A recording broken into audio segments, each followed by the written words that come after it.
नमस्कार। अभी हमारे साथ भगवान स्वरूप जी शुक्ला है, जो भारत सरकार के वकील है और सर्वोच्च न्यायालय में प्रैक्टिस करते हैं। उन्होंने यहाँ प्रयागराज में कल्पवास लिया है और अभी वो कल्पवास से है। वकायत छोड़ के 1 मास के लिए ये कल्पवास करने के लिए यहाँ आए हैं। क्या उसका महत्व उनके ध्यान में आया है? हम उन्हों से ये जान के लेंगे। ये जो महाकुंभ है, ये सनातन धर्म का, सनातन संस्कृति का गौरव का केंद्र बिंदु है। और इस केंद्र पर 1 माह प्रवास करके रहना, साधना करना, अपनी दिनचर्या ठीक करना, ठीक है तो उसको और विशेष करना, ठीक नहीं है तो उसको ठीक करना।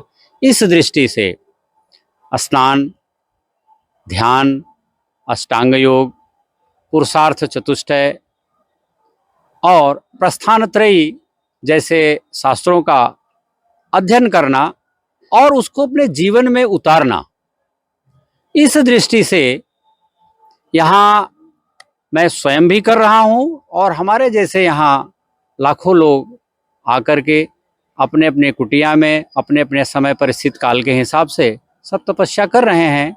और ये जो ऊर्जा इकट्ठा होगी, ये मुझे लगता है कि भारत को उत्कर्ष की तरफ ले जाएगी।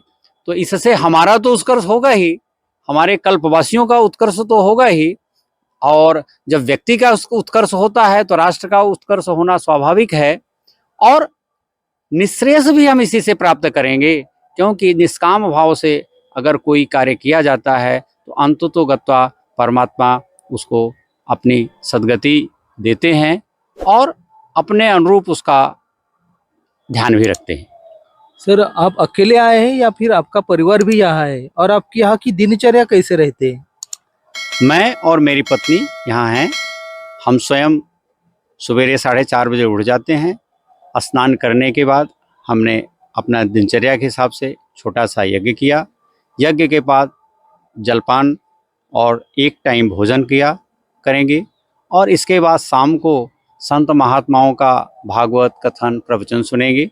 वहाँ से आकर के हम कुछ स्वाध्याय करेंगे और फिर अगर कुछ खाना तो नहीं है, पेय में चाय पी सकते हैं और काढ़ा पी सकते हैं, 1 गिलास दूध पी करके हम फिर शयन करने जाएंगे। यही दिनचर्या कल से रहने वाली है। सर, आप अपनी वकालत छोड़ के यहाँ आए हैं, तो उसके पीछे क्या विशेष प्रयोजन है कल्पवास लेने के पीछे? देखिए, वकालत छोड़ के आना एक विषय है, वकालत में कुछ वैल्यू एडिशन करना दूसरी बात है। हम यहाँ वैल्यू एडिशन के लिए आए हैं और मुझे ऐसा लगता है कि इसमें मेरा वैल्यू एडिशन होगा। और मैं यहाँ शास्त्रों का अध्ययन कर रहा हूँ। विधिज्ञ भारत जो हमारे नागरिक कर्तव्य हैं, उस नागरिक कर्तव्य का भी अध्ययन हम यहाँ कर रहे हैं कि हम राष्ट्र के लिए अपने अभी तक जो किया, आगे क्या कर सकते हैं और कितने अच्छे से कर सकते हैं। क्योंकि भारत जो है वो दुनिया के केंद्र में है और दुनिया को मार्गदर्शन देने के लिए भारत के हर व्यक्ति को का उत्कर्ष और निःश्रेयस दोनों सुनिश्चित करना होगा। तो जहाँ मेरा उत्कर्ष और निःश्रेयस इस साधना से प्राप्त हो सकता है, वहीं एक व्यक्ति के रूप में राष्ट्र के निर्माण में विश्व को एक दृष्टि देने की दृष्टि से हम क्या कर सकते हैं, यहाँ हम चिंतन मंथन इसका करते हैं।